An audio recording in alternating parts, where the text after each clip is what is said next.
People love making potpourri on their own, and it's really easy to do. You can take herbs like sage and mint. You can take flower petals like carnation, and basically take them, mix them up into a bowl with the fragrances that you want.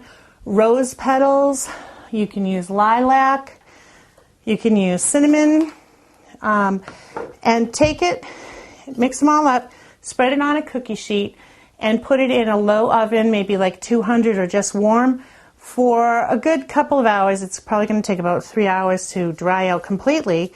And then you can put it in a little bowl in your living room, in your bathroom, put it in a little sachet for your dresser.